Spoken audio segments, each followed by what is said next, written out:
This is Game On, discussing the biggest games and all the latest sports news with Johnny Montalbano and Hank Indictor on the Empty the Bench Podcast Network.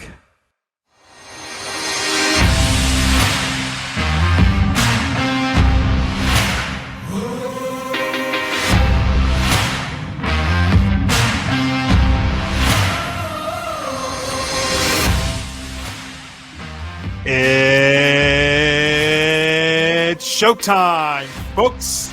It's episode 48 of Game On here on the Empty the Bench Podcast Network. Johnny Montalbano and Hank Indictor with you. Hank, good to see you. How you doing? Johnny, I'm doing pretty good. It's been a minute, my friend. How about yourself? Yeah, I'm doing well. You know, once again, last week we were very, very busy, so unfortunately couldn't do the show, but we're back in a big way today. And on a special days, we are premiering the show on Wednesday, so everything's good there. We decided to let the NCAA championship happen before we came aboard and doing. And you can see Hank and I rocking out both halves of MSG right now, which we're going to get to over the course of the episode. So looking forward to that. That's right. Hockey coming down the stretch, basketball coming down the stretch, you know, baseball just starting up. We've got a lot to get to here over the course of the episode. And folks, we want to hear from you as well. Plenty of ways for you to board. You can follow us on social media on Facebook and Twitter at Game On ETB, on Instagram, Game On _ETB, and definitely check out our Instagram account. Hank was at the Rangers and Capitals game over the weekend, and he showed some cool stuff, and he's going to be showing us some more stuff coming up this week. So stay tuned for that. And of course, check us out on our YouTube channel at youtube.com/ETB Network.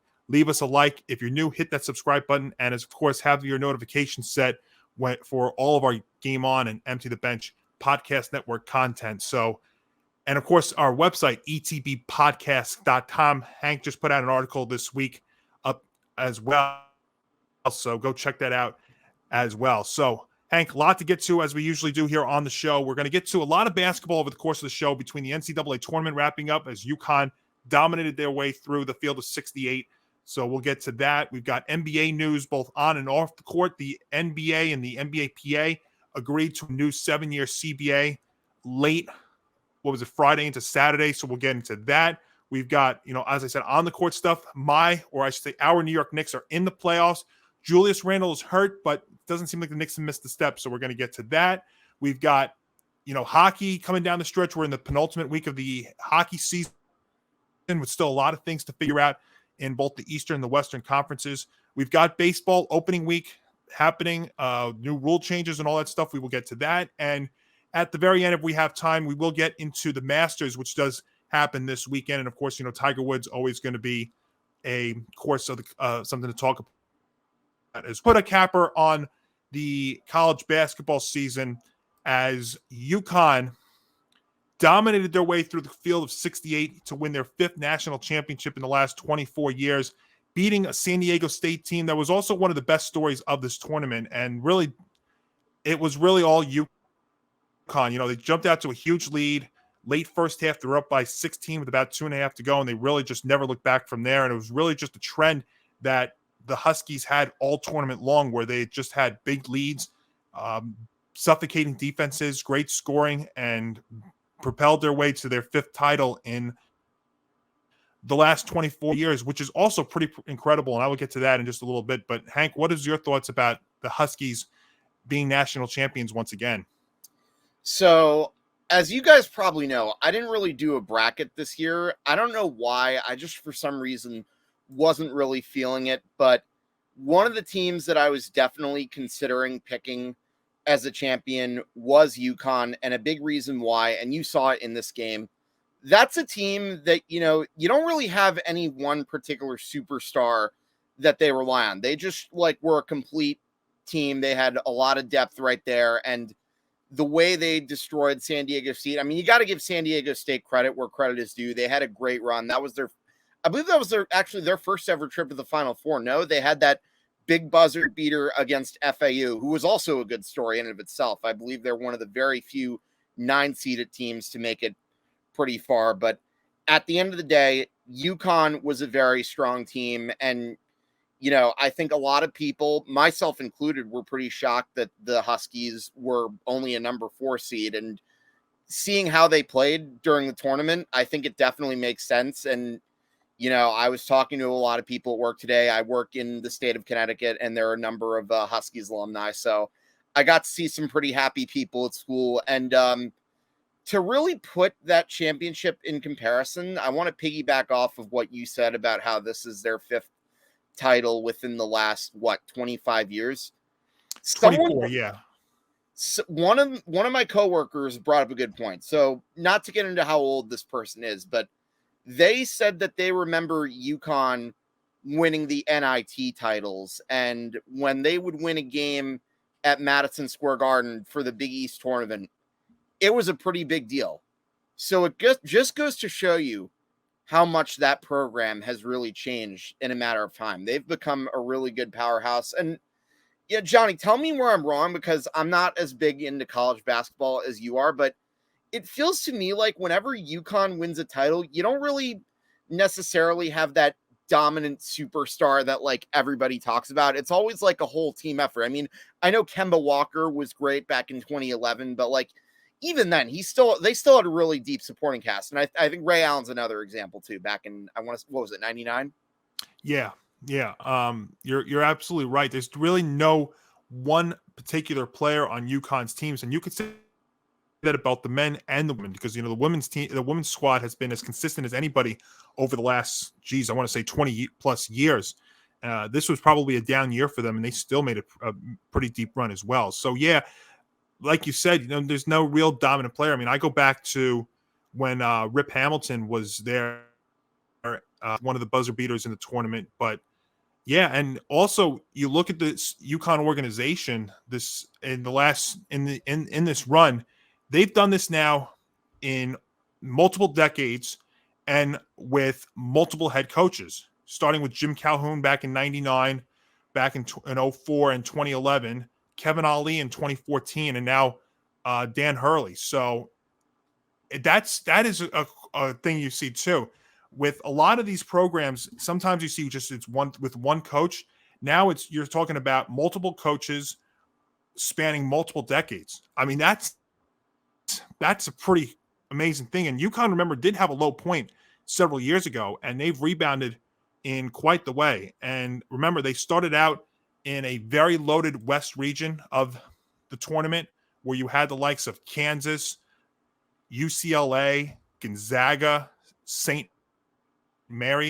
If you remember early on when I did my Monty moment on the West region in the tournament, that region was as loaded as anybody that I've seen in such a long time. And you could have made the case that you could have had Final Four matchups if they were positioned differently. You could have had Final Four matchups with any of those teams if they were all in different regions. So it actually makes this run even more remarkable in that they came out of one of the more loaded regions that we've seen in quite some time. And then their actual play, they won their 6 NCAA tournament games this year by an average of 20 points, which it's the 4th largest average win since the field expanded to 64 back in 85. The only other schools you're talking about, Hank, here are Kentucky back in 96, Villanova in 2016, North Carolina in 2009, and UConn's 4th now at 20, and then back UNLV back in 1990. So that is quite the list to be on.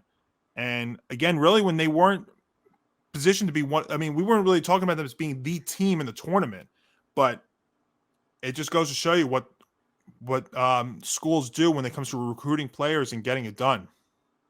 I'm kind of surprised Duke wasn't in that list too, considering how many great teams they've had over the years. Yeah, great teams and great players. I mean, you talk about a lot of NBA talent out of those UConn teams, but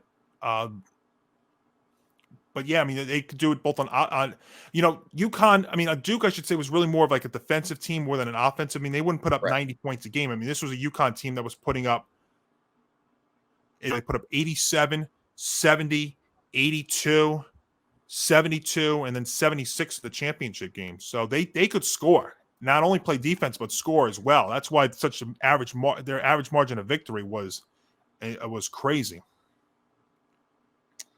And, someone brought this up too. And I feel like the only games that they really lost were games that were in their own conference. Everyone who really was outside of UConn that played against them. They just didn't know how to handle them, and ultimately UConn dominated.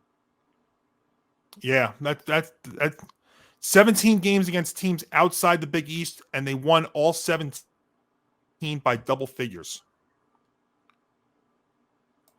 So that's quite the run they ran on. But at the same time, let's talk about San Diego State here, because we can't, I mean, you feel bad they couldn't win, but their ride to the national championship game was also, you could even, and it's not a crazy word to use, but historic.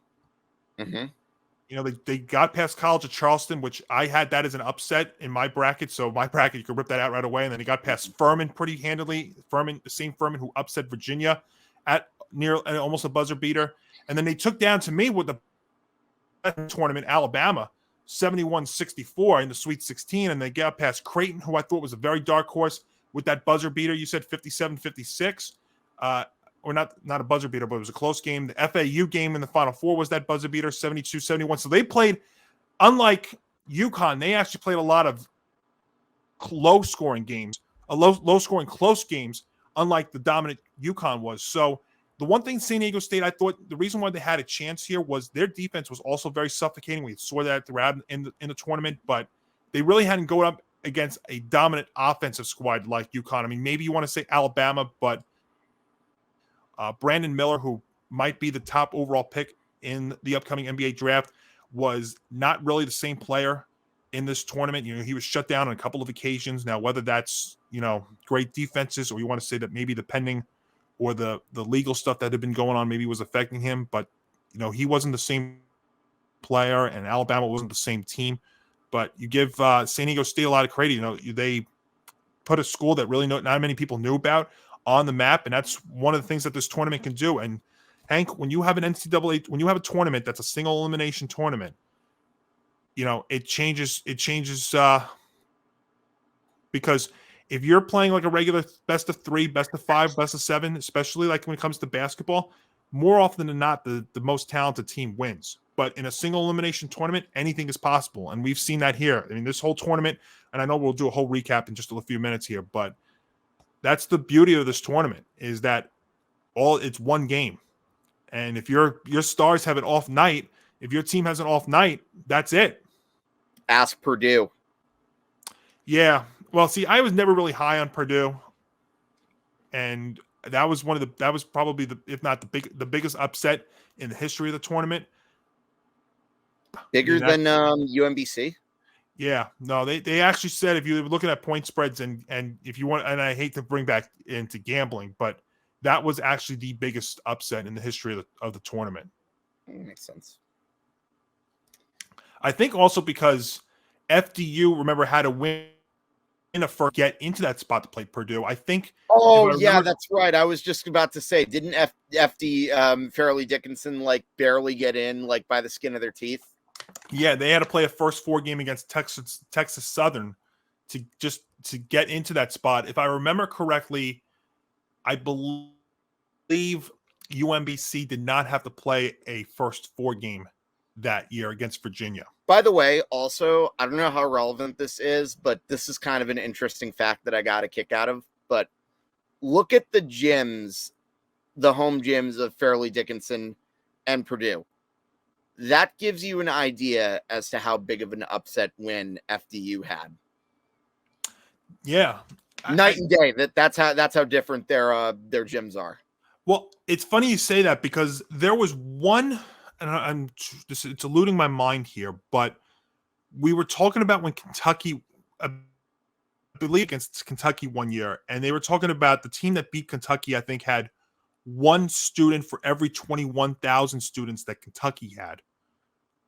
No, which put an upset in perspective too. But yeah, I love the schools that have the small school gyms, or the gyms that you see in your high school. I think the MAC conference is like that, and when I can see their games on the ESPN Plus, the sports extra that I have with my cable provider, and the MAC schools, when you see Marist or Manhattan, and you see those old school high school kind of gyms. you see those kind of schools have the chance to not only win their conference, but then make the tournament. And then, like I said, single elimination tournament, and you never know. We saw that a lot here. So, yeah. Well, I mean, yeah, I went to a few games at Iona, so I know what those gyms look like. Sure. St. John's is like that too, and then they also play some at Carneseca, but then they also play some games at the Garden, and I think they'll probably get a few more games at the Garden next season now that they got Rick Pitino. By the way, speaking of Rick Pitino, I do want to point out, after they beat Iona, I think it was Rick Pitino who said that UConn was by far the best team that he had ever seen all year, and I think he pretty much had high praise for them, saying that nobody was going to end up beating them. Well, I mean, look, say what you want about Rick Pitino's track record, but the guy's no dummy when it comes to talent, that's for sure. No, for sure. And that's why you already hear talk about St. John's being put on the possibility of making a deep run. And, it's been a long time coming for the Red Storm. But you could be talking about next year 3 relevant teams at that play at Madison Square Garden between the Knicks, the Rangers, and possibly St. John's if the Red Storm if Pitino could lead St. John's to a not only a Big East title, but a possible deep run in the tournament next year. And hey, maybe hopefully if Harvey Ayrton's still alive, we can get a sequel of When the Garden Was Even. Yeah, When the Garden Was Eden was what it was called. That was about the 70s Knicks. Really good book, by the way, if you ever want to learn about those great Knicks teams. And I may or may not be in the midst of working on a little retrospective vlog about those really good Knicks teams. Best thing to do, folks, is stay tuned, have your notifications set on social media about that. But just to put a capper on the UConn run here, and I was talking about how they won 5 in 24 years, and they held in that stretch. They also did have a swoon.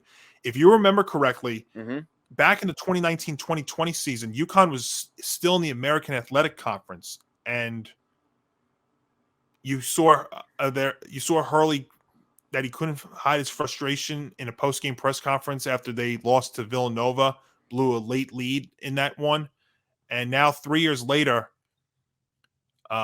look where they are. They go from 0 tournament wins to the national champion since 2016, and then now to the national championship game. So that's one thing you could look at if you're a St. John's fan, is you look at where UConn was and now is again.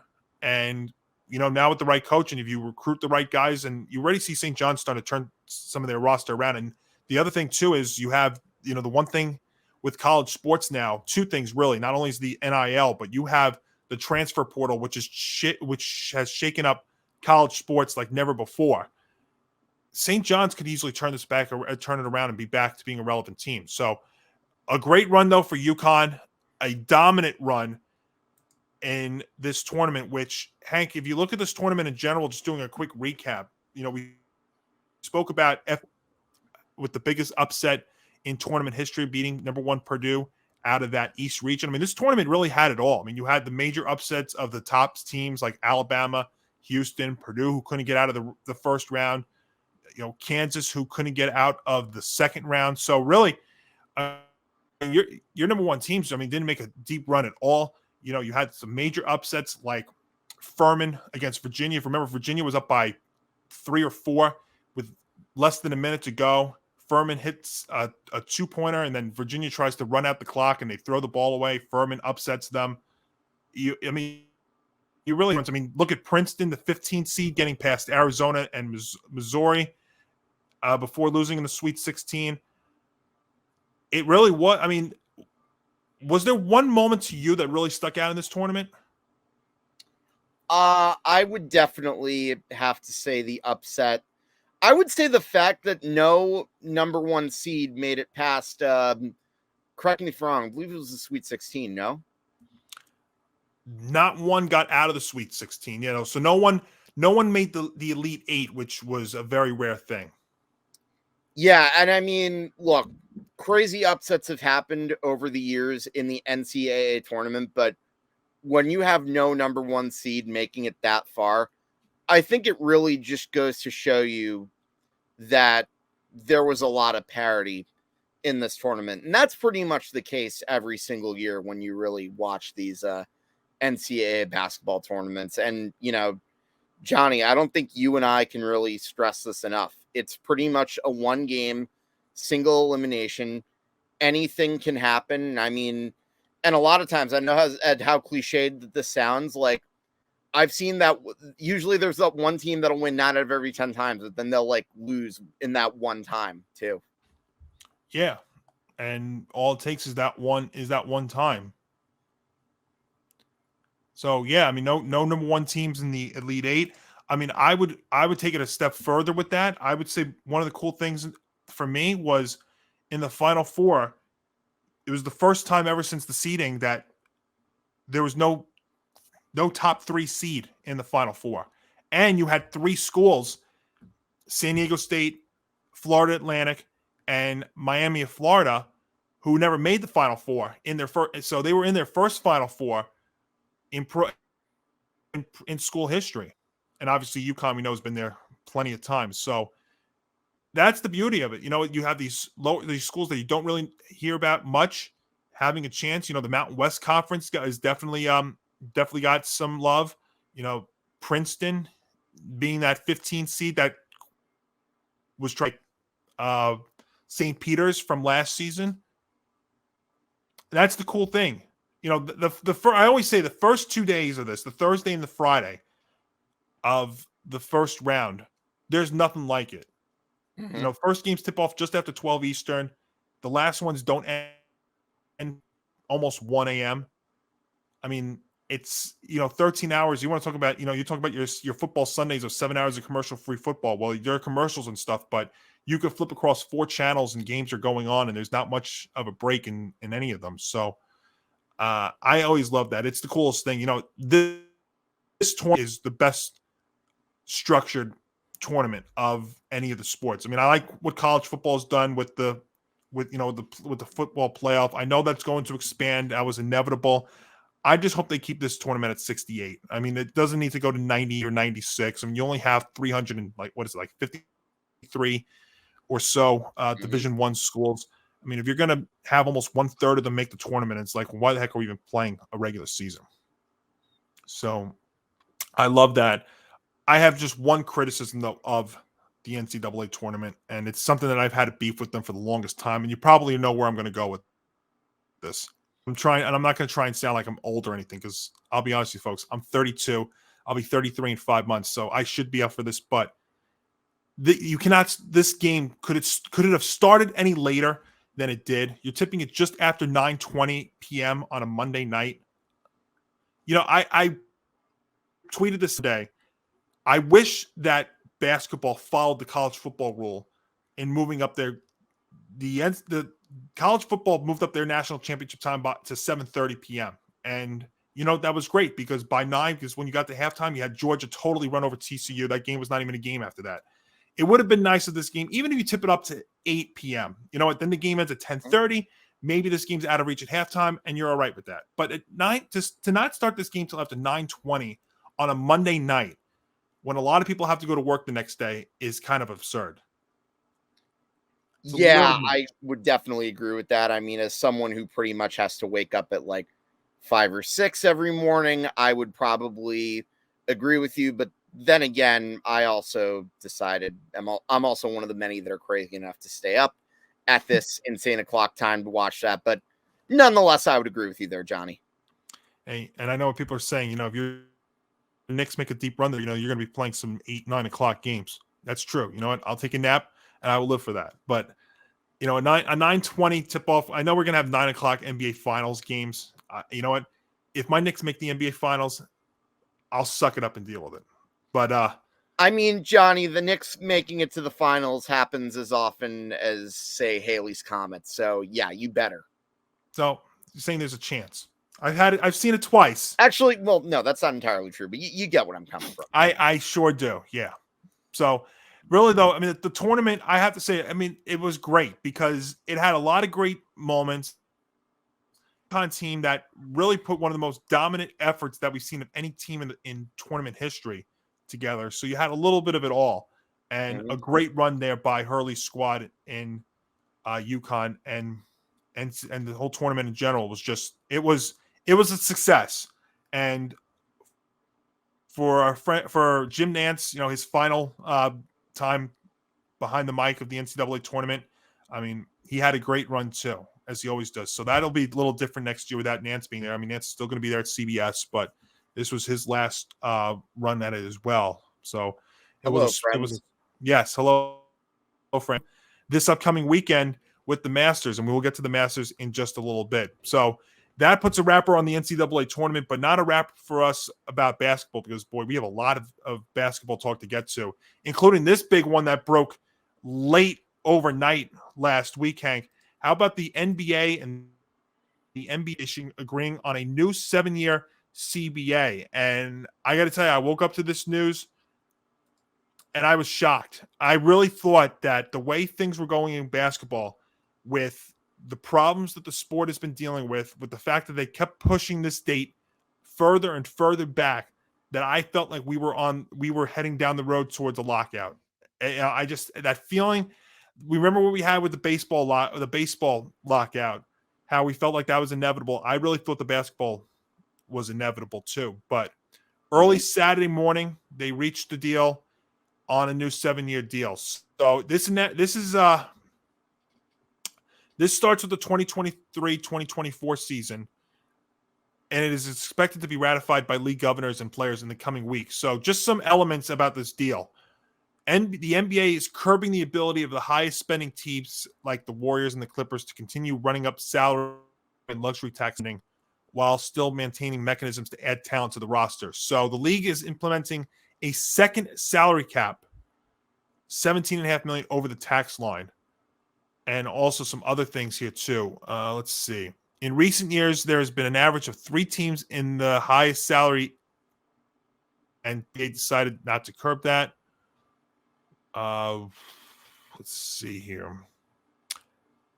In an attempt to curb load management and lost games among star players, they're trying eligibility for postseason awards. Now, this came out before, and I'm like, this is not going to change anything. So they're talking about such as NBA, all NBA teams MVP to a mandatory 65 games played. Yeah, I mean, there's a lot to get to with this, but what do you think first and foremost before I get into a little bit more about this? I think definitely it's a surprise for sure because, like you said, it seemed like the league was definitely going down the road of another lockout, especially with a lot of the load management stuff. But I think it's definitely interesting to see how this will affect the real big market teams like, say, the Warriors and the Clippers. I know one team's been a lot more successful than the other when it comes to spending, but, I think you knew that a rule like this would be out there and really affecting a winning team such as the Golden State Warriors. So should definitely be interesting to see, but I still feel like the Warriors are going to be smart enough to figure out ways around this whole thing because they're such a well-run organization now. Yes, I agree with you.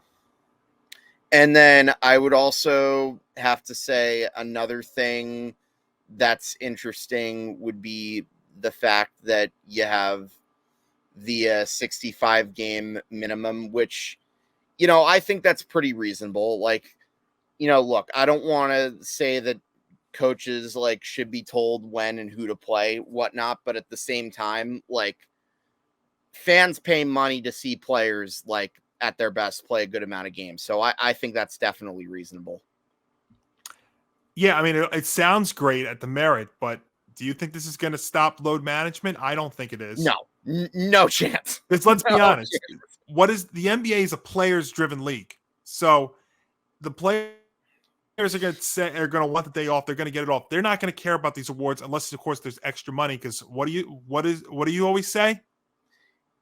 It's all about the money. Exactly right.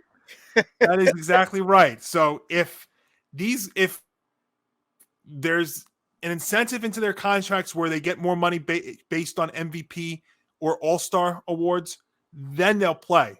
If there's no incentive, then they're going to still take these load management days. I actually think that rule, that thing that's put into this new CBA is not going to change load load management problems. That's what I'm trying to say.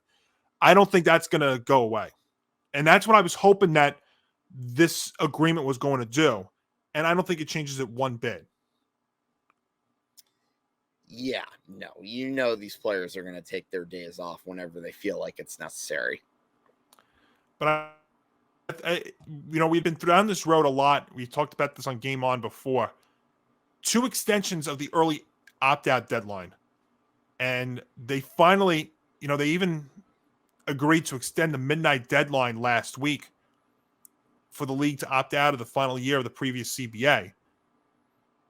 And they finally hammered out a deal. Silver, NBA Executive Director Tamika Tremeglio, and negotiators on both sides, including the NBA's Dan Ruby and the union's Ron Klemper, they were able to deliver a deal months ahead of a possible work stoppage. And I really thought the way things were going that we were going to go down this road. I mean, when you extend the deadline as much as you did, usually deadlines get extended because they're it's not like they're really close. I guess they were close and it just felt like they weren't.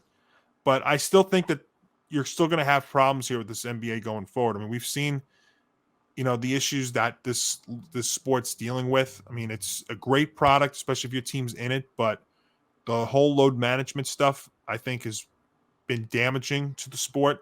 You had said it a few minutes ago, if you're spending top dollar to go to these games and you want to see a star player, and that star player decides, I'm going to take this day off load management. I mean, I'm sorry, it's ridiculous. These players are getting paid millions of dollars to go out there and play, and it's just not a good look. It's one thing if you're the catcher in baseball, or that's right, hockey doesn't do load management because those guys play hurt or whatnot, and football players don't do load management, even though it's only a 16 or a 17 game season. So, I mean, what other sport do you see this in? I'm sorry, Johnny. I need to one up what you said about hockey, but to the exact extreme. Take a puck to the face, just put a little Band-Aid on it. No problem. You're good. Back to the game. Yep, stitch them up, go to the locker room, get your hit in the mouth, you lose a few teeth. No problem. Yep. Kevin, I still will never forget that game. Kevin Klein got hit. He lost like the tip of his ear, and he still scored the game-winning goal in overtime. And no, I'm not confusing him with the Academy Award-winning actor of the same name. No, you're right. I mean, what we've heard stories of what hockey players play through, and hockey players don't get enough respect for what they do. I've said that. You want to talk about a profession that's severely underpaid? Hockey players are that. Oh, yeah, another thing. You get hit by the Trouba train? Oh, no problem. It's pretty much ouch. Yeah, exactly. Meanwhile, these guys, baseball players, they take a something to the face, 6 weeks. We'll see you later, right? Mm-hmm. But yeah, no. So we will still have basketball. We don't have to worry about this off season a work stoppage. I mean, of course, they got to finish up some final details, but that'll be happening over the course of time. Well, Hank, some great news. We talk about how great hockey is. We're going to get to that. But how about our New York Knicks? They are in the playoffs. They won against the Wizards last Sunday. That clinched them a spot. Now, it's a great ride so far. It's been a little nerve-wracking the last couple of weeks because the injury to Julius Randle against the Miami Heat. And I was like, I put it out in our group chat last week when it happened. I'm like, just when you start to feel really confident about the team, and I got to be honest with you, I'm not an optimistic guy when it comes to the Knicks. I mean, I've been through it all in all my years rooting for this team, which has now been over 30 of my 32 plus years of existence on this earth. And I may not be optimistic, but I'm also realistic too. And I got to tell you, I mean, I'm starting to get very optimistic about them. You know what? Tom Thibodeau, what he's done with this team this year. Remember, there was a lot of Knicks fans. There are a lot of people out there, and you know who you are, that wanted this guy fired. And I'm like, you cannot keep changing the coach every 2 to 3 years. This is the third year now with Thibodeau.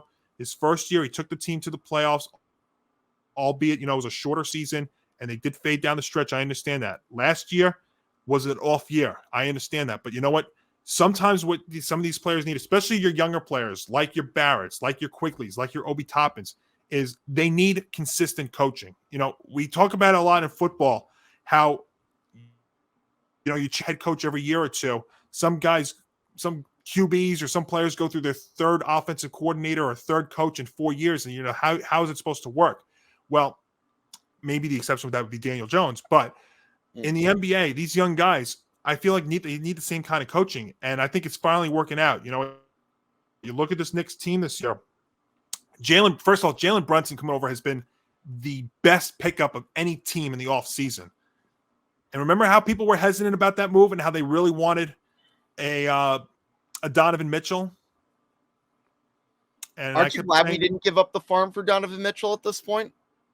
Absolutely, because you know what? I'll tell you right now, and I'll still go on record of saying this. If Donovan Mitchell was on the Knicks right now, this team would be no different. Because Donovan would have been great, but where is your other production coming from? Because you can't get it from just one person. And you know what? You look at this Knicks team this year, it's not just one person. It's Brunson. It's Randle, who has returned to the Randle 2 years ago. When Brunson's had to miss a game or two, or Randle's had to miss some time, you've had Emmanuel quickly step up and be great. You've had Grimes. Quentin Grimes is the guy. I mean, he's been fantastic. Remember, Grimes was originally rumored to be in one of those trade talks, in those trade proposals for a Donovan Mitchell. And let's also not forget about the impact that getting Josh Hart has had on the Knicks. And absolutely, Johnny, correct me if I'm wrong, but I would say this is probably the biggest trade deadline impact for the Knicks in a positive way since, I want to say, probably Derek Harper in '94. That's not a reach, Hank. That really is not. I mean, people are going to say the obvious one would have been Carmelo, but debatable. Very, very debatable. That's what I'm saying.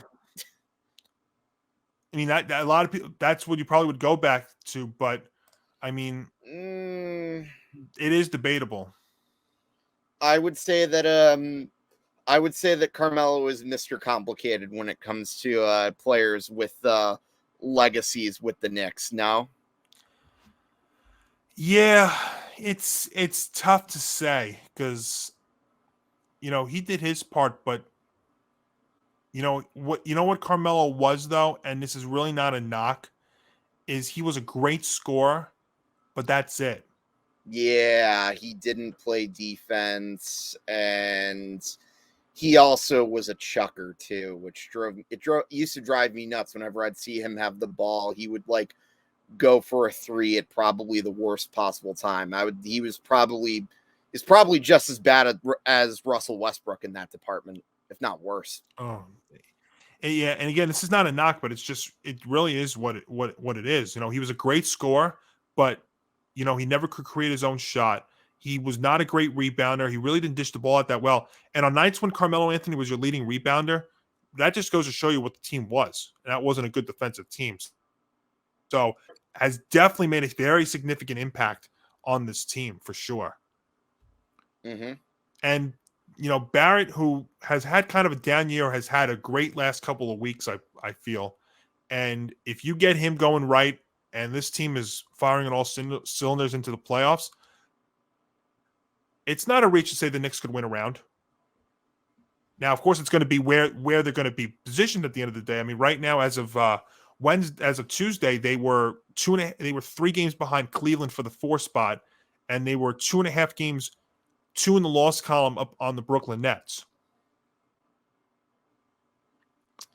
The all-important loss column, we should say. Yeah, absolutely. As John Sterling always says. That's right.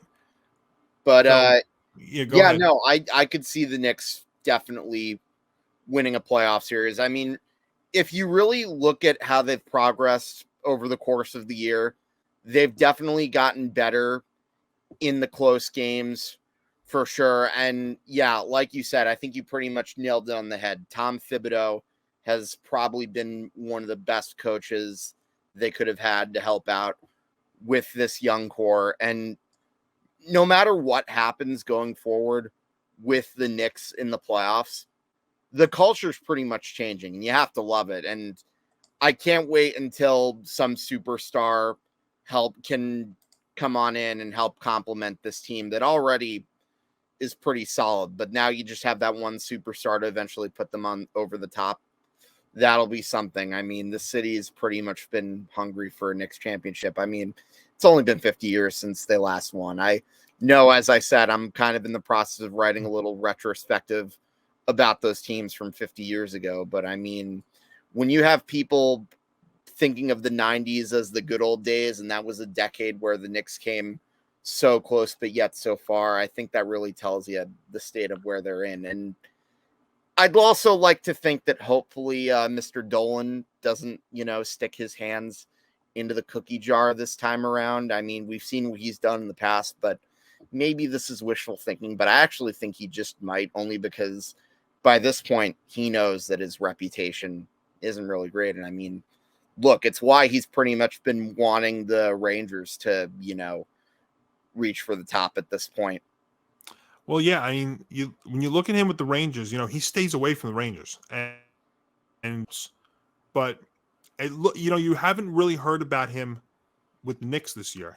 He's let the guys do what they need to do, and again, and I took a lot of heat for this, but the fact the Knicks didn't go out there and make that big time trade, I think has actually helped the team. Yeah, I'd like to have another star on this team. Absolutely, it would definitely help, but I'm not trading the assets that we have right now. Remember, the Knicks have several first-round picks still in the coming years, so they still have the draft capital. They wanted to go out there and make a move, and I was for the picks. If you wanted to get a Donovan Mitchell for picks, I was for that, but it was clear that Danny Ainge there in Utah did not want to do that. I mean, you saw how much Cleveland gave up for Mitchell. Now, that team fits him better than the Knicks do. So, I mean, the players they still had around him work. But if you would have traded the likes of Grimes, like Quigley or Toppin and a Barrett, I mean, the Knicks would not be 46-33, and I don't think they'd be a 50-win team right now. Hank, the one thing I was looking this up too. Here's a very interesting stat for the Knicks, and this is why I think, if you go into the playoffs, hopefully you can win a round next year. Do you know the Knicks have played 14 games this year that have been decided by 3 points or less? Do you know what their record is in that? Can I take a guess? Go for it. I want to say it's like 10-4 or something. It's exactly 10-4. Oh, Game show reference. Wow. Ding, ding, ding. Yes. I feel like if we're playing bonus. right, if we're playing Price is Right, do I get the $500? That's exactly right. That's what I said. Give them the $500 bonus. But yeah, I mean, it's all seriousness though. That's huge. You're playing. Usually, what comes down to the playoffs, if you play close games in the postseason, I mean that's incredible. You look at all the other teams in the Eastern Conference that are above the Knicks. Milwaukee's 6-1. Boston is 5-7. Now, this is a Celtics team that's 30 games over 500, and they are under 500 in games decided by 3 points or less. The 76ers By the way, I wonder are who's responsible for a few of those losses. Could it be the Knicks? Yep. 76ers. All right, I just wanted to point that out. That's 76ers are 9-5, but the Sixers have always had problems in the playoffs. And the Cleveland Cavaliers, who are above the Knicks, are 5-8 in games decided by 3 points or less. That gives me a lot of hope, actually, because when teams play a lot of close games, it means they pretty much know how to finish and get it done when it matters the most.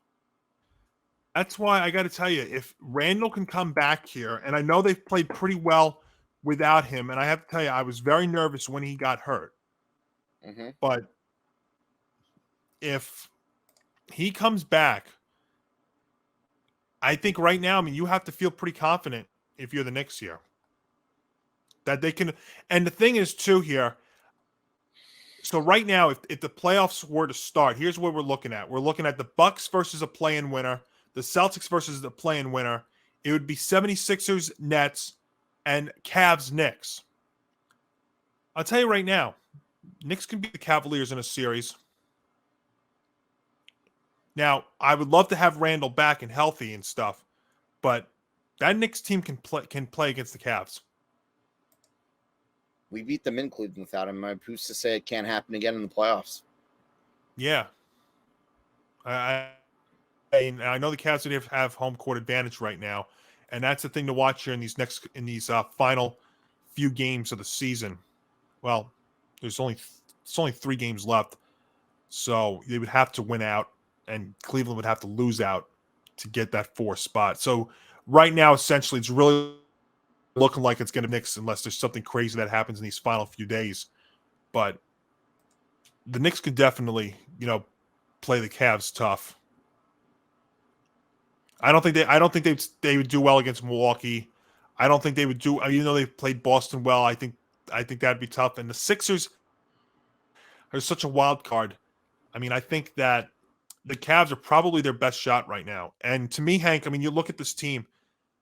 It's been a nice season, but now you want to go to what would be a successful year. And I know we'll get into this probably when we get into the playoff talk, most likely next week. To me, the Knicks have to win a round.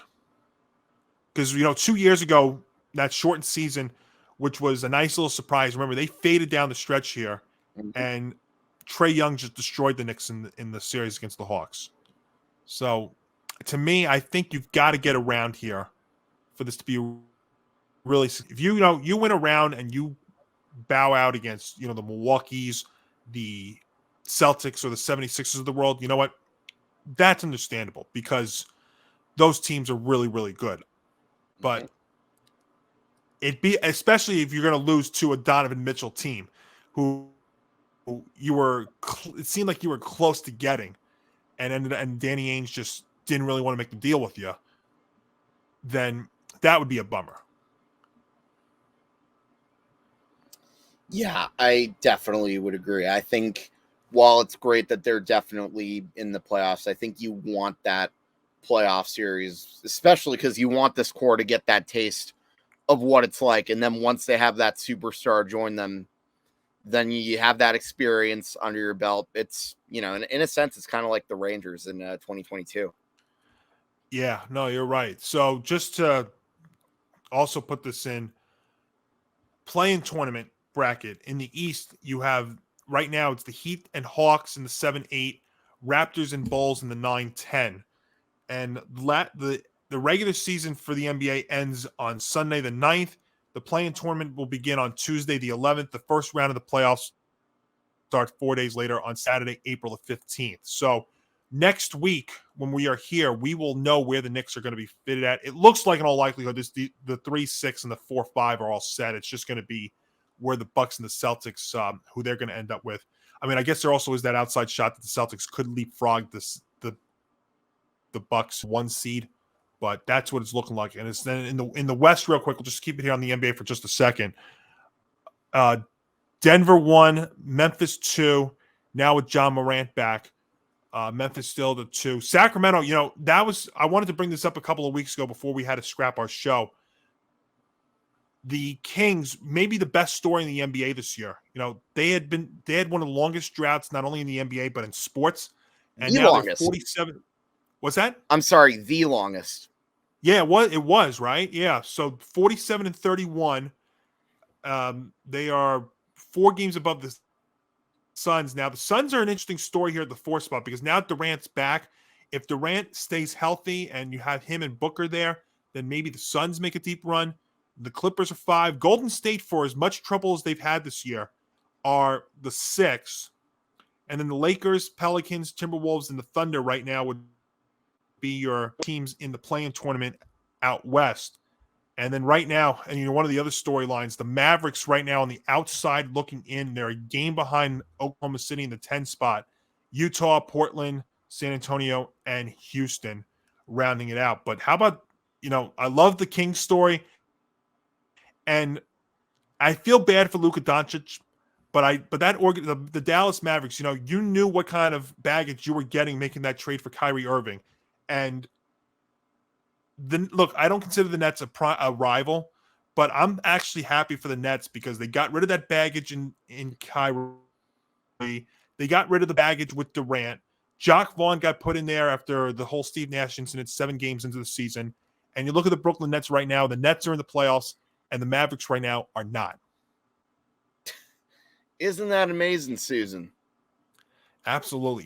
He won't get the votes probably because he took over, but Jock Vaughn should be coach of the year. Yeah, I would say all things considered, given all the drama he faced and the fact that he's still somehow leading the Nets into the playoffs, he definitely deserves consideration for sure. Well, I mean, look at what they got back for Durant. They got Mikal Bridges back, who's been excellent for them. They've had some guys like Cam Thomas step in, and in the first couple of his games, he was scoring 40 points a night. So, yeah, there may not be any stars, but you've got some very good players there on Brooklyn's side too. And a team that's going to be going through some transitioning here. It's a pretty cool story. Jock Vaughn's been down this road before. He's taken teams before to some nice runs. I just, the one thing I would watch here as we wrap up the season, and again, we don't know if there's a chance the Lakers may be able to get out of they not need to play in that play-in tournament. They're only a half game behind the Warriors. It's going to be fun here. So 5 through 8, you've got the Clippers and the Warriors at 41 and 38. You've got the Lakers and the Pelicans at 40 and 38. And the Lakers might be a very interesting thing now because, LeBron's back, Anthony Davis is back. Could it be possibly find a way that the Lakers, get on a run here and maybe surprise a couple of teams? That would be interesting, and I think it would definitely help to elevate the legacy of LeBron James, and I can already see the smoke coming out of Nick's ears if he's hearing me say that about LeBron. Yeah, Don't worry, I'm not the biggest of LeBron fans either, but I'll also give credit where credit is due. He's doing a solid job keeping the Lakers into relevance. Well, just think about this here. If the Lakers leapfrog the Warriors and don't have to play in that play-in tournament, and they end up as the 6th seed, they'd play the Kings in the first round. The Nuggets would play the 8, the Grizzlies would play the 7. It would be Kings, Lakers, and then possibly Suns, Clippers, and then the Warriors would have to play the play-in tournament against right now the Pelicans. Tell you what, that's a very, very crazy story here. I mean, the Warriors, who have had a lot of problems this year on the road, that's been well documented this year. It'd be something to watch. You talk about how so Johnny, how bad are the Warriors on the road? So let's do a match game reference. The Warriors are so bad on the road. How bad are they? 9 and 30. Wow. That's pathetic. That's to bad, say the least. In fact, the only other teams that have fewer road wins are the 3 worst teams in the league: the Pistons, the Spurs, and the Rockets. I'm sorry. The Warriors also have one of the best. Yep. Well, that's because they also have one of the best home records, though, the Warriors at the same time, 32 and 8. But I'll tell you what, that West, the last couple of days, I'm also going to be glued into, because you have the possibility of the Lakers and the Pelicans getting out and maybe not having to play the play-in tournament. Any sort of combination there is possible. So, basketball, got to tell you, it's in good hands. It's actually in pretty decent hands right now. Now they've got a CBA, so we don't have to worry about a lockout. They've got the Knicks in the playoffs, which is okay. It's great for us, and it's great for the NBA. And you've got a very fascinating race out west. A league now that the conferences have reversed themselves. The East is the deep one. The West is not. We've had several years where under 500, you're a lock to be in the playoffs in the East. Now it's not that. Now you've got, the 7th seed is over 500 in the NBA. Now it's only, and the 8 and the 9 are 500. But it used to be 5-10 games under 500. You still could get in. You may not win much in the playoffs, but you'd still get in. So we'll watch here what happens as we come down the stretch. Again, when we're here next week, we will have our playoff picture set. We'll have the 1 through 6 set. We'll see what the play-in matchup will be. We'll dive a lot more into that next week. Well, Hank, another big basketball story that broke this week was the class of 2023, who's going to be headlining the Naismith Hall of Fame class for 2023, and some notable names that are going to be enshrined this summer: Dirk Nowitzki, Dwayne Wade, Pau Gasol, Tony Parker, Greg Popovich, among many. These are names that we all know about as the headliners of the 2023 class. They will be enshrined on August 12th at ceremonies in Connecticut and Massachusetts. So, obviously we know about these guys. I mean, we know what Dwayne Wade was: 13-time All-Star, 3-time NBA champion, 2006 NBA Finals MVP. Greg Popovich, what he did with the Spurs there, Tony Parker with the Spurs, Dirk Nowitzki in Dallas, Pau Gasol amongst multiple teams, Becky Hammon, who I still believe one day will be one of the first, if not the first, female coach, not even maybe if not assistant head coach there in the NBA. She was with the Spurs for a while, though. She was with the Spurs as an assistant. Yes, absolutely. And I know she now starred with well, no pun intended, but the Silver Stars in San Antonio. Yep. Yeah, no, this class, like, it really hits me in the feels, because I know we had another big one a couple years ago, but to have Dirk, Tony Parker, Pau Gasol, guys who I remember very vividly watching over the course of their careers, and to see them in the Hall of Fame, that's pretty cool. They all had some very big games. I know Tony Parker, I would say, was definitely probably just as much of an important finger. I'm not going to say more important of a player than Tim Duncan on those Spurs teams, but he became a very solid complementary star for Tim Duncan during those years. And there were some years where he ended up having better series than Tim Duncan too. And he ended up, I believe it was in 2007 that he ended up winning the NBA Finals MVP.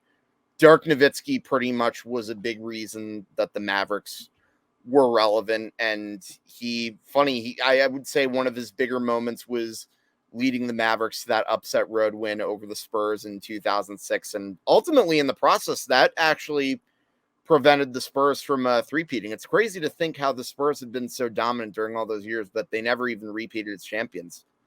Yeah. Dwayne Wade, amazing player, definitely a big fan of his. And I sometimes like to joke that I'm a distant relative of his because his last name is actually my mom's maiden name, fun fact. But nonetheless, he is still one of my all-time favorite NBA players. I'll never forget his performance during the 2006 NBA Finals against the Dallas Mavericks. I mean, he was only 23, 24. I mean, you did have Shaq on that team, but Shaq wasn't the one that was really leading that team. I think that was right around the time he was getting past his prime, and that was essentially D Wade's team. And even during the big 3 years, there was that 1 year where Dwayne Wade actually outperformed LeBron James. I want to say that was in 2011, and if it wasn't for Derrick Rose pretty much single-handedly leading that Bulls team to 62 wins, I think Dwayne Wade wins the MVP in 2011. Yeah, that's all fair. And as far as Pau Gasol goes, I would say he was probably the missing piece to get Kobe that first championship post Shaq for sure. And I know Kobe really enjoyed having him as the Scottie Pippen to his Michael Jordan during those, I want to say the later post Shaq years with the Lakers. He was definitely a big part of those championship teams, and he got his number retired. And that was such an emotional speech that he made too during that number retirement. I mean, for him to have his number like he always wanted being next to Kobe, I mean, I'm definitely getting the chills as I say this, knowing that Kobe not only didn't live to see his Hall of Fame induction, but also won't be there to support his good buddy and teammate Pau Gasol. But nevertheless, I think that trade was definitely the turning point in the Lakers winning their last two championships, unless you want to count the bubble in 2020. I don't want to touch that little debate, but you get where I'm coming from. And last but not least, I saved Coach Greg Popovich for last. I mean, he's still with the Spurs at this point, and I know, unfortunately, the Spurs are now pretty much a far cry from what they were during their glory years. But Johnny, this might be a bit of a hot take, but I'm here. I always was one of those people that would put Greg Popovich ahead of Phil Jackson when it came to the greatest NBA coaches of all time. Now, is he the greatest coach of all time? I don't know, but historically, the Spurs really weren't a winning franchise unless we're talking about the ABA teams, and really they weren't relevant until the Admiral came aboard, and then once they had Greg Popovich and then Tim Duncan coming along, the Spurs, in a sense, reminded me of the Patriots in the sense that you pretty much had stability with the same superstar and the same coach. And for so many years, they were always pretty much in the mix to be winning a title. And hey, 20 years of greatness, that's pretty remarkable what they did. So no doubt all these players are very much worthy of their Hall of Fame inductions, including Coach Popovich. Yeah, and just looking at the list here for the Hall of Fame, you had five guys get in on their first ballot, which is something that's very, very rare. Tony Parker, Nowitzki, Gasol, Popovich, Wade, all got in first ballot. That's almost unheard of in any Hall of Fame. You have five guys getting on the first ballot. That's five guys going back to the basketball team. Yeah. So the thing you were talking about with Popovich, I mean, you can't argue the success that he's had because, the one word, and I think you might have mentioned this, is consistency. Yeah. So Popovich took over head coach in the 96-97 season. Good Lord, I was in diapers when he coached his first game with the Spurs. But 96-97, I think he took over during that year. I don't think he had the full year. He's 64 games. So I'm thinking he was an assistant coach with San Antonio, and then he was also an assistant with Golden State before he went back to San Antonio. But he started off bad, 17-47. But every year since then, I mean, you're talking about at least 50 wins from 1997-98 to 2016-2017. So 20 years pretty much of consistency. They had the shortened year in 98-99, but that was the year they did beat our Knicks to win the NBA championship, which was a bummer, but at that time that was a magical Knicks team. But let me not get into that. But I mean, champion in 98-99, champion in 03, champion in 05, champion in 07, Western Conference champion in 2012-2013, and then won the championship in 13-14. But I mean, there are years he's won 56, 53, 58, 58, 60, 57, 59, 63, 58, 56, 54, 50, 61, 50 in a shortened year, 58, 62, 55, 67, 61. I mean, if that's not consistency, I don't know what is. We'll never see that again. What the Spurs and what the Patriots have done in their respective sports for as long as they did, that'll never be matched again. Yeah, it's why with time and the older you get and the longer you watch them, you really can't help but appreciate the success that they had, even if you weren't necessarily a fan of them. I mean, I certainly respected the Spurs more so than the Patriots, but that's a story for another day. They were definitely enjoyable teams to watch. Yeah, and the Spurs, I mean, if you want to make a comparison, though, the Spurs had tougher competition than the Patriots did. Oh my gosh, like they were the team that ended the Shaq and Kobe three-peat. Yep. I mentioned Dirk Nowitzki winning that epic Game 7 on the road in 2006. That pretty much prevented the Spurs. That was like the one thing that prevented the Spurs from three-peating. I mean, and you could also argue that another way that they were thwarted from a three-peat was losing to the young Thunder team that had Kevin Durant and Russell Westbrook in 2012. And then a year later, it took a monster performance from LeBron James in Game 6, and of course that epic three-point shot from Ray Allen to pretty much prevent the Spurs from going back-to-back. So, yeah. I mean, I'm just trying to think. The only other coach that I could, and I'll tell you right now. I mean, without even looking up his numbers, they're not like Popovich's numbers. I mean, the only other guy I could think of right now would be Kerr. Yeah. And, I'm just looking up I'm trying to find his coaching numbers, but, he's had off years. Yes, Steve Kerr's off years, though, I feel like were more because of the injuries to Steph and Clay. That's true. And that year, by the way, that the Spurs tanked, that turned out to be the best thing that could have happened because it led to them getting Tim Duncan. And we all remember it looked like he was going to Boston. Yeah, thank goodness for us Knicks fans that did not happen. I mean, just looking at Kerr since he became coach of the Warriors in 2014-2015, 67, 73, 67, 58, 57, 15, 39, 53. And then this year, 41 with really a Warriors team that's been struggling all year. And yet he still got them to at worst a 500 record. So, I mean, he's had a 67, 73, 67 kind of year, but, he's also had a 15 year too. Mm-hmm.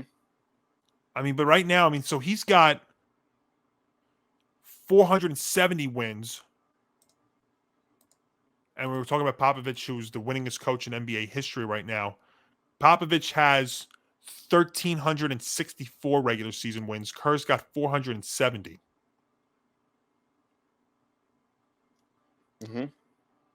Could probably be the only one right now. But, yeah, so Popovich, though, the winningest coach, and the consistency, second to none, probably never be matched again. But, yes, so Popovich, Becky Hammond, who a 6-time WNBA All-Star, member of the WNBA's 25th anniversary team, 22 Women's Basketball Hall of Fame member. She's there. Tony Parker we know about. Pau Gasol you mentioned. Dwayne Wade, Nowitzki, just some other ones also that are here. Gene Keady, who's a 7-time Big Ten Coach of the Year, 17 NCAA tournament appearances. She was on Liberty too, right? What's that? She was on Liberty too, right? Oh, Becky Hammond? Yes. Did she ever make it at the end of her career? Yes, she was Liberty. I had to fact check myself just to make sure. I thought she was. Because I remember I'm pretty sure she was one of the stars for the New York Liberty, if I remember correctly. Was she with Liberty before she went to San Antonio? Yes, she was with Liberty from 1999 to 2006, and she's actually a member of their Ring of Honor. That's right, because she went you know what, now I remember, right, she was there before she went to San Antonio, and when she left, there actually was a lot of talk about that here, because the Liberty, when the WNBA first started, were really good. Her, Teresa Weatherspoon, I don't know why I remember that. I guess I was a young kid, I just remember all that stuff. I loved basketball, and I still do, but, as a little kid, I loved it all, so. Back in the good old days when they were at Madison Square Garden. Yeah, I know. That's a whole nother argument if you want me to get riled up about that. Look, WNBA, though, is going to be relevant because, they just came off a very good year. Women's basketball has definitely taken some great strides here these last couple of years. They're having a longer season next year. We were actually talking about it a lot when I was filling in on Empty the Bench a couple of times, stuff off the court, but women's basketball is in great shape. They just we didn't even talk about it in the open about, we were talking about the NCAA tournament, and they had a crazy tournament themselves between, the South Carolina Gamecocks, who had won 42 straight, get knocked down in the Final Four, which seems to be a total curse for undefeated women's teams in the Final Four. Caitlin Clark, who the performance that she had put on was historic, and she's only a junior, so she comes back next year. The women's game going into the pros is in great shape. So the WNBA is also in great shape. So, you're talking about with Becky Hammond and stuff. They're in good hands. So, those speeches and those ceremonies on August 11th in Connecticut and August 12th in Springfield, Massachusetts, are going to be a must watch for sure. Because we grew up with these people. That's the thing, Hank. I'm 32. I grew up watching the Popovich days. Tony Parker, Dirk Nowitzki, stuff like that. So a lot of these players that went in, I grew up watching. And then of course, one of the other players who's getting in posthumously is Jim Valvano, who was an NBA champion, NCAA champion, I should say, in '83, broadcaster, and we all know about him, creator of the Jimmy V Foundation for Cancer Research. We all know about this. Yeah, that speech we know we've seen numerous times. The 3 things that a man must do every day to feel fulfilled: laugh. It was 1, should laugh. Number 2, bring yourself to tears, and then think. Laugh, cry, and think. Definitely. Absolutely. So we will look forward to those speeches and ceremonies in the middle of August. Hank, basketball's coming down the stretch, and you know what else is coming down the stretch? It's hockey season. Oh, yeah. It's the penultimate week of the NHL's regular season with still some interesting storylines. Now, we know the Rangers are in, so it's going to be a very, very busy MSG, but we come down the stretch here, and what are we looking at here with a little over a week or 2 to go?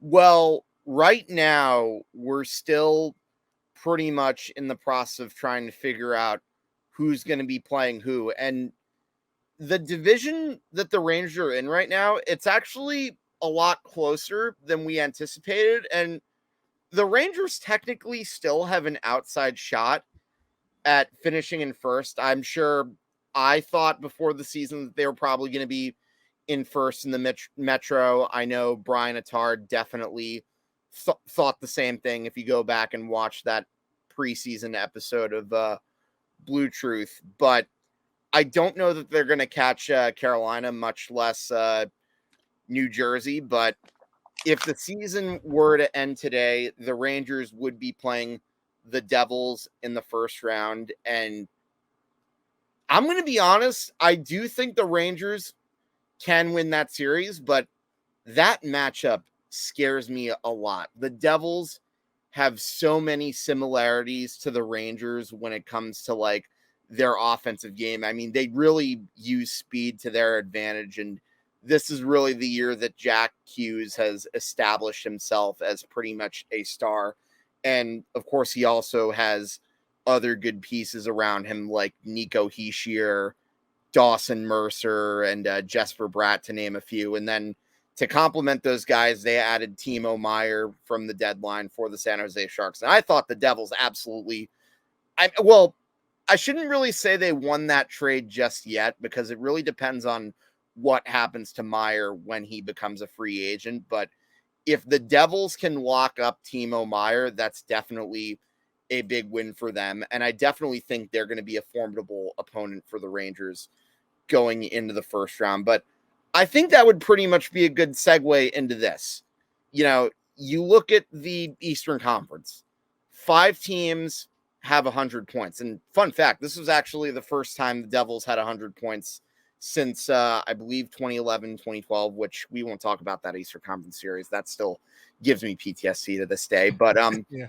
The Lightning actually aren't that far off either from 100 points. They're currently at 96, but I think they'll probably reach that plateau. And look, are the Lightning as good of a team this year as they've been during the years where they've made it to and won the Cup Finals?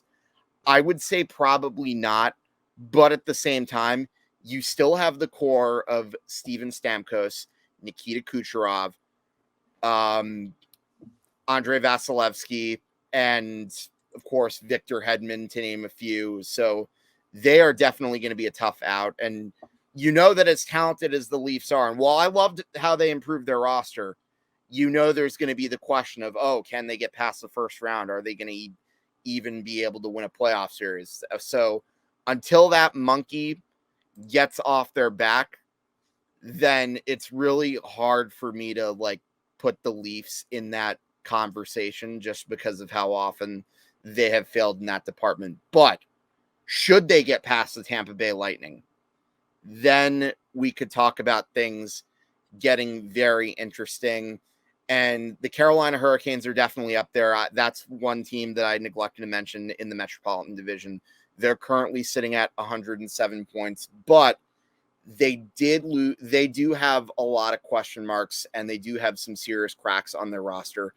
I believe it was Andrei Svechnikov who tore his ACL. He is now out for the season, and they really, unlike the Rangers and the Devils, they really didn't do that much, and even the Bruins to a certain degree, they really didn't do much to improve their roster during the trade deadline. So they're the team that I'm not quite as high on compared to, say, the Rangers and the Devils. And obviously I have to put the Bruins in that category. And yeah, let's talk about the Bruins. So 125 points. They are only a few wins away from the record for most wins in a regular season. You may remember that the team that has that record was the 2019 Tampa Bay Lightning. But what happened to that Lightning team, you may ask? Oh, they didn't even win a single playoff game. So it's why I feel like as the Bruins great still as be the vulnerable. Bruins have been, and I'm willing to recognize that they probably are the team to beat, I think you also have to be careful because while they really went all in for that push, they also have an older core. Like Bergeron is getting up there in years. I believe he's probably going to be retiring after the season. You still have Brad Marchand, who I've said this before about him. He's a dirty player, but if he were a Ranger, I probably would have loved him. But Sean Avery, yeah, exactly. And he's got the annoying bit, that the guy you would love to have on your team, and he's incredibly talented too. And I haven't even gotten to the wild card teams in the Eastern Conference. So I mentioned the 6 teams that are really powerful.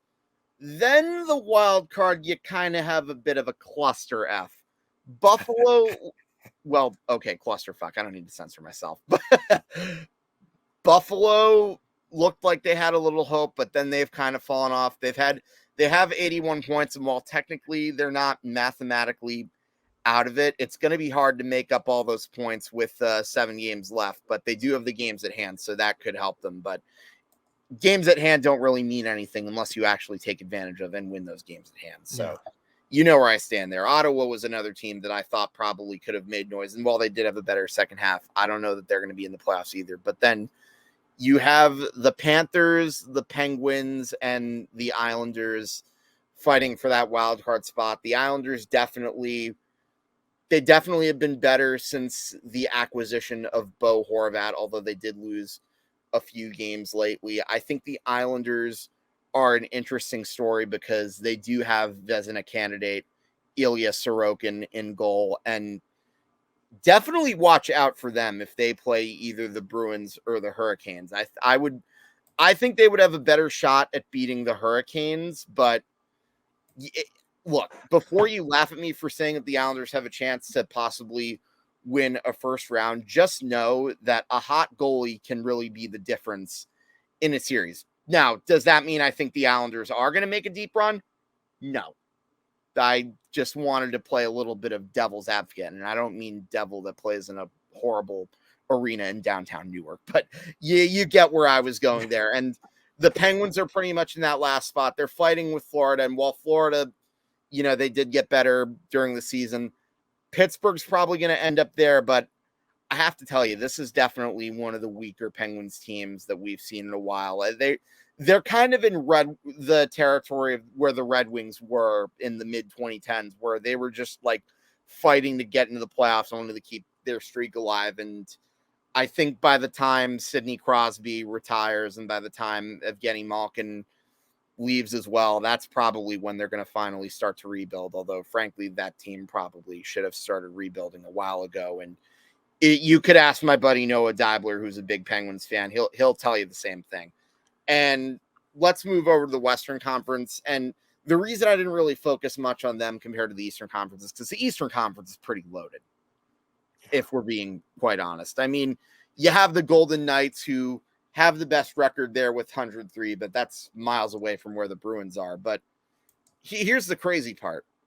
They have more points than the only two teams in the Eastern Conference that I mentioned that they have more points than are, or at least that are the really powerful ones, are the Rangers, and that's only by 2, and the Maple Leafs, and even the Lightning, although I think those teams have kind of been pacing themselves. So really will be interesting to see how they do. And this is going to be interesting to see how Vegas does now that Jack Eichel's finally going to be in the playoffs for the first time. And then you've got Edmonton with Connor McDavid having a 60-goal season. By the way, let me give you a fun fact. McDavid's actually one of only 4 active players to have a 60-plus goal season.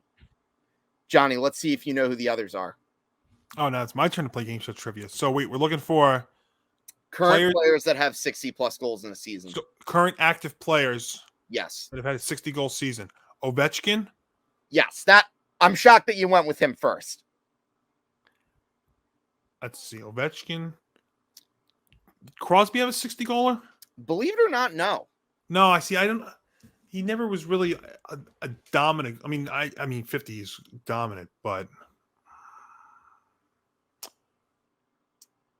Ooh. I'll give you a hint. Think of one of the core players on the Lightning. Oh, Stamkos. Yep. And my other lifeline, please. The other one was he got it last year with the Toronto Maple Leafs. Oh, Matthews. Yep. Well, okay. To quote Mr. Feeney, well done, Mr. Matthews. Oh, thank you. If you remember Boy Meets World. Absolutely, yes, for sure. I like this little game show stuff that we're doing. And then hey, listen, game shows are sports, no. Yeah, the Western Conference I feel like is wide open. Dallas, Minnesota, and then of course you have Colorado, who I think is definitely better than the 96 points. I mean, after all, they were without some of their star players, but this is the defending Stanley Cup champions that we're talking about. And I also think they upgraded at goalie. I mean, listen, as a Ranger fan, I know Alexander Georgiev is not too bad of a starter right there. So see how they go in trying to defend their title, but I definitely think they could make noise. And then Seattle Kraken have definitely been interesting. I think Matty Beniers has definitely been a great rookie sensation for them. Be interesting to see how they build off of their first ever playoff year. So really pretty much what this last week and a half for is just like determining who plays who in the playoffs. Yeah. And as far as the and before we end this, let me talk a little bit about our Rangers. So they've got a pretty interesting schedule coming up. We got a big game tonight at the Garden. I will be there as of this recording. We're playing the Tampa Bay Lightning, a little rematch of sorts from last year. Now, could the Rangers end up playing in the conference finals? That's not quite out of the realm of possibility. I think someone would really have to upset the Boston Bruins for that to happen. And obviously, we'd have to get through the gauntlet of our division rivals, but would not surprise me in the least. And then it's the first of the back-to-backs, and then they have to travel to St. Louis, although I would imagine Halak gets start there. And then they have that road game against Columbus, and they finish out the home stretch with Buffalo and Toronto before they get to the playoffs. So you pretty much know me. I'm like at the point where I am anxious for the playoffs to start. No, and also big news was Ryan Lindgren. I'm getting my Ryans and my defensemen confused, but Ryan Lindgren will be back tomorrow. He had just returned from a shoulder injury. He actually came back against the Hurricanes, but then he ended up getting hurt again. And so the Rangers decided for precautionary reasons to rest him up. And I think this probably could be a good thing that he's returning. But my one concern is, let's just hope he doesn't do anything to re-aggravate that shoulder. And also you want him to be more healthy come playoff time, because he is definitely one of the more valuable players on their defensive core. Yeah. Bubble wrap him. That, as you said, bubble wrap. And now as far as the playoffs goes, this is when you got to hold your breath. It's one of the most anxiety-inducing times of the season. I mean, look, I'm surprised this head of hair hasn't seen any grays yet, but it's only a matter of time before that happens. Hey, 2 weeks, right? So the end of the regular season's on Friday the 14th. And you can be sure that I will be filming playoff content at Madison Square Garden. I would bet my house on it that that's going to happen. Hint, hint, wink, wink. Yeah, so I was going to say, so check out our social media accounts at Facebook and Twitter, Game On ETB, Instagram, Game On _ETB, where Hank will be at the Garden and who knows where else for the Rangers. And in the coming week or so, we might have some more news to share with you regarding that. But yeah, just to close out the hockey thing for me real quick, Hank, I know we're going to get into the playoff picture once it comes up as the hockey playoffs start on the 17th. But the thing that there's a couple of things that fascinate me. Number one, the Bruins. I mean, obviously, as of now, 125 points. What team do I think can give them the toughest time in the playoffs? I'm looking at it right now, and I'm thinking it's going to be the Toronto or Tampa. Tampa's been through this before. The Bruins are going to have a tremendous amount of pressure on them when the playoffs start. And you said it.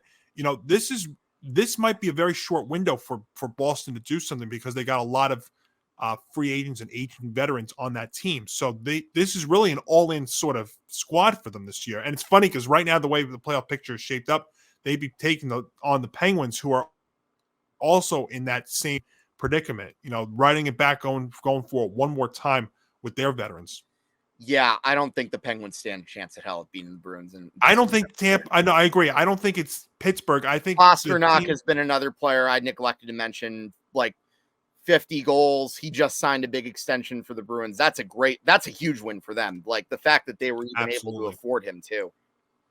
Yeah, so we'll find it. So I think you're looking at Tampa or Toronto being one of those teams that could give Boston a tough time in the playoffs. And then out in the Western Conference, I'm fascinated with